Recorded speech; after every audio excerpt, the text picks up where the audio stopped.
বিসমিল্লাহির রহমানির রহিম। আমাদের অনলাইন শিক্ষা কার্যক্রমে মাধ্যমিক শ্রেণী জীববিজ্ঞান অংশে আমরা বিবর্তনবাদ নিয়ে আলোচনা করছি। পূর্বের ক্লাসের ধারাবাহিকতায় এখন আমরা ডারউইনের যে জৈব বিবর্তনবাদ সেই বিষয়গুলো নিয়ে আমরা সার্বিক আলোচনা করব। ব্রিটিশ প্রকৃতি বিজ্ঞানী চার্লস ডারউইন জীববিজ্ঞান ইতিহাসের একটি বৈপ্লবিক চিন্তাধারার কিন্তু সৃষ্টি করেন। বিজ্ঞানী চার্লস ডারউইন তিনি সরাসরি ইংল্যান্ড শহরে জন্মগ্রহণ করেন। সেখানে তার এই শহরের উপকণ্ঠের যে নামটি সেটা হলো স্রাসবেরি। তো এই প্রশান্ত মহাসাগরের গ্যালাপেগাস দ্বীপে তিনি পরিভ্রমণকালে সেখানকার উদ্ভিদ এবং প্রাণীকুলের মধ্যে অনেকগুলো বৈশিষ্ট্য দেখে তার গবেষণা করার যে সদিচ্ছা এবং তার তথ্য ভান্ডারকে তিনি সুসমৃদ্ধ করেন এবং তিনি কতগুলো বিস্ময়কর বৈশিষ্ট্য দেখে তার প্রতি কিন্তু আকৃষ্ট হন। তার সংগৃহীত তথ্যের ভিত্তিতে 1837 সালে ইংল্যান্ডে তিনি প্রবর্তন করে প্রায় 20 বছর এটার উপর গবেষণা করে তিনি প্রাকৃতিক নির্বাচনের দ্বারা প্রজাতির উদ্ভব সম্ভব এই ধরনের বিষয়ে তার একটি বই তিনি প্রকাশ করেন। উল্লেখ্য যে ডারউইনের এই বিবর্তন তথ্যই আজকে আমাদের কাছে নানাভাবে নানা আলোচনার মধ্য দিয়ে এটি প্রতিষ্ঠিত হয়েছে। যদিও এই বিবর্তনবাদের বেশ কিছু অংশ অনেকের নানাভাবে কিন্তু তথ্য প্রমাণের ভিত্তিতে এটি প্রতিষ্ঠিত করা যায়নি, বাট এই ধারার বেশ কিছু অংশ কিন্তু আমাদের জীবনকে নানাভাবে বুঝতে এবং ব্যাখ্যা করতে কিন্তু এটি সক্ষম হয়েছে। তো আমরা এই জৈব বিবর্তনবাদের কারণ হিসেবে প্রাকৃতিক নির্বাচন বিষয়টি একটি সমসাময়িক বিজ্ঞানী আলফ্রেড ওয়েলস এবং একই সময়ে স্বাধীন রূপে অনুরূপ তথ্য প্রদান করেন এরকম তার চেয়ে আরো অধিক প্রচলিত তথ্যগুলো নিয়ে তিনি পরবর্তীতে কিন্তু আমাদের কাছে আবির্ভূত হন। তো নানা দিক থেকে এই তথ্যগুলোকে যে আলোকে প্রকাশিত হয় তার ভিত্তিতে আমি বেশ কিছু অংশ নিয়ে এখানে আলোচনা করছি, যেগুলো ডারউইনের দৃষ্টিতে প্রকৃতিতে সংঘটিত কিছু সাধারণ ঘটনা এবং যে সত্যতার মাধ্যমে তিনি তার এই মতবাদটা আমাদের কাছে উপস্থাপন করেন।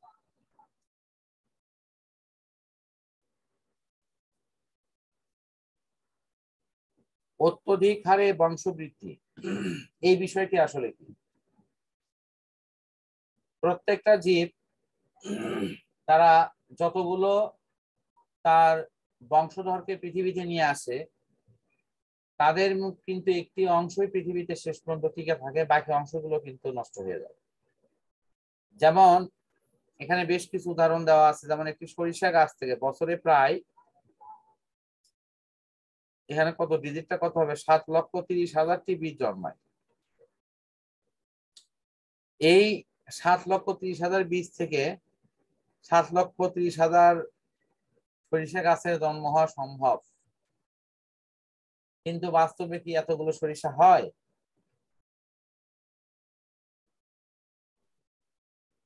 না স্যার। হ্যাঁ, এতগুলো হয় না, কিন্তু তাহলে বাকিরা কই যায়? প্রশ্ন এটাই। বাকিরা তোমার আসলে দেখো, এখন সরিষা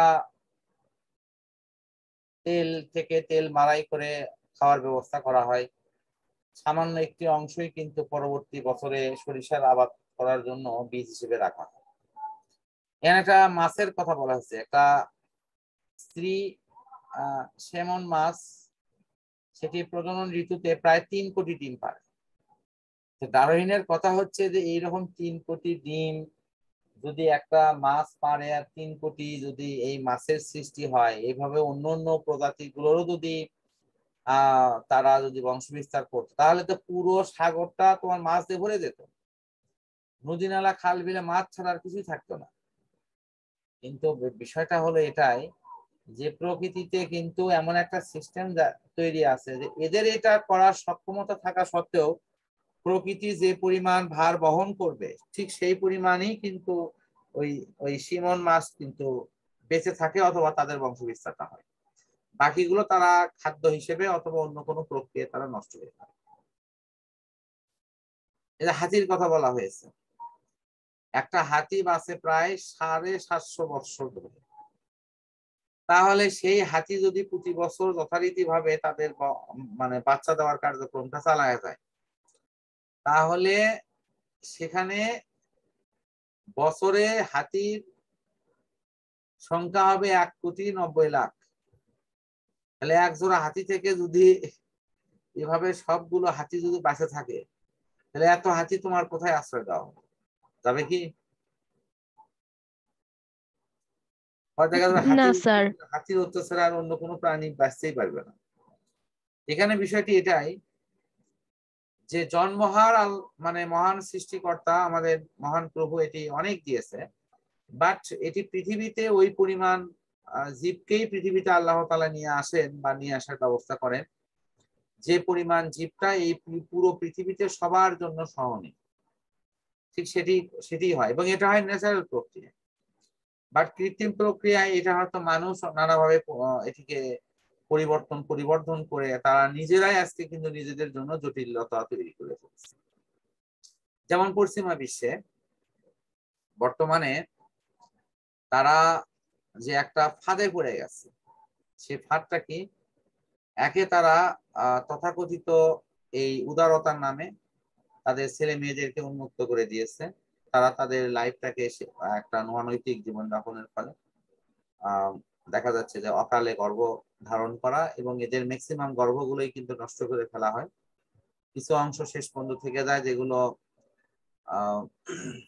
সরকারি তত্ত্বাবধানে তাদের শিশুগুলোকে লালন পালন করা।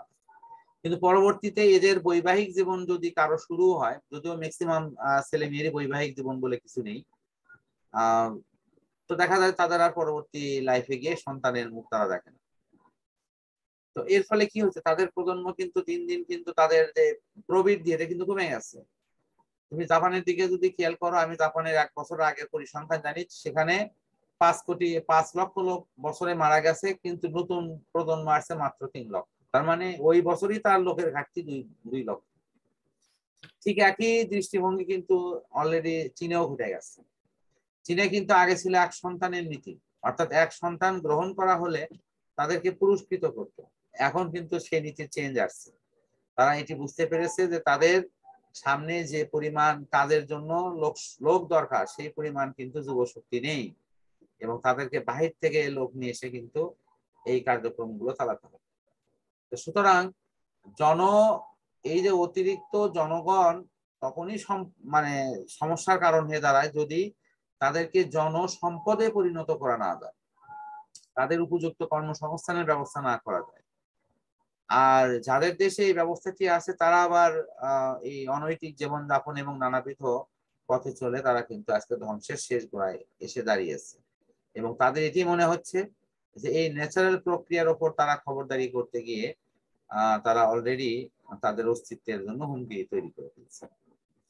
এই বিষয়টির কথা বলা আছে অত্যধিক বৃদ্ধি হারের বিষয়টি নিয়ে। আরেকটা যে সীমিত খাদ্য এবং বাসস্থান, হ্যাঁ, পৃথিবীর আয়তন সীমিত, এটা আমাদের মানতেই হবে।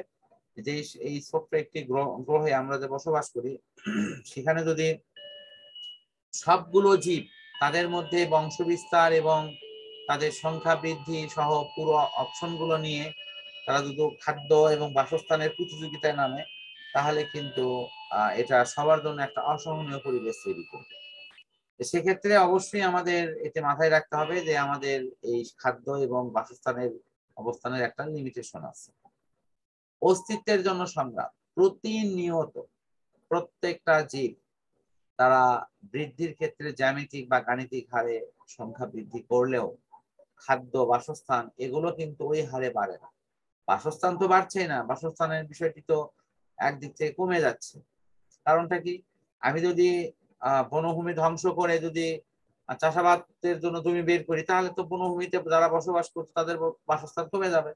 আবার যদি এই যে আবাদি জমিকে যদি বনভূমিতে রূপান্তর করি, তাহলে কি হবে?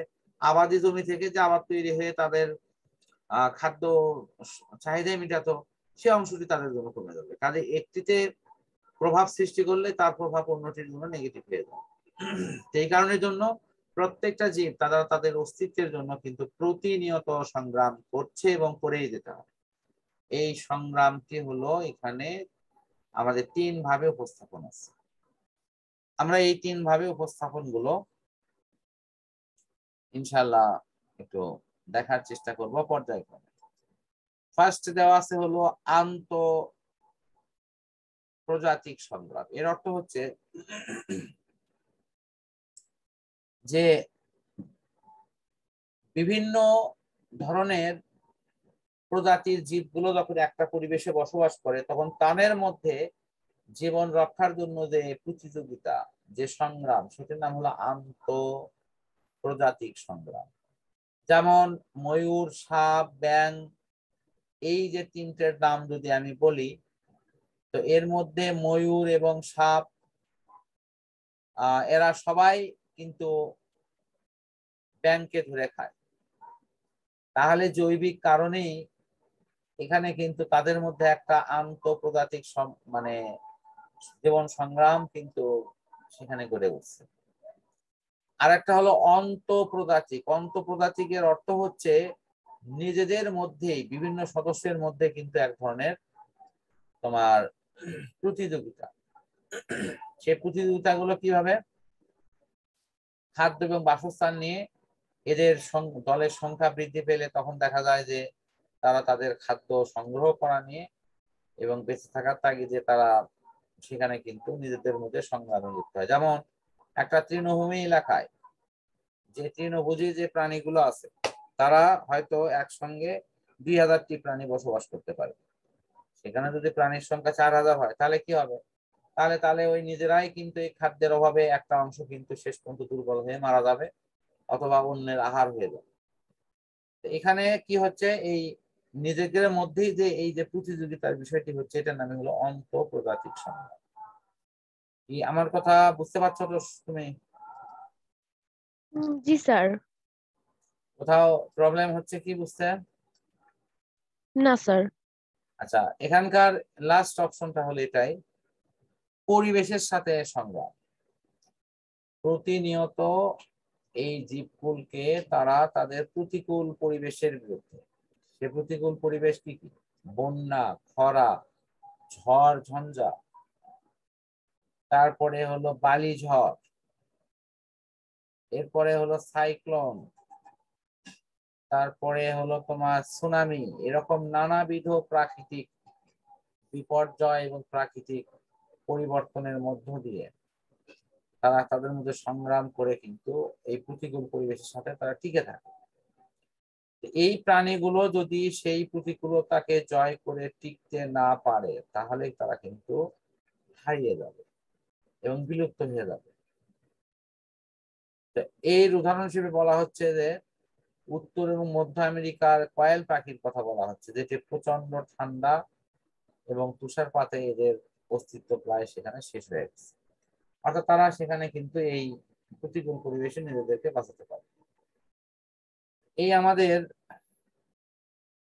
নিজের জীবন সংগ্রামে টিকে থাকার বিষয়ে মৌলিক ধারণাগুলো আশা করছি এই পর্যন্ত তুমি বুঝতে পারছো।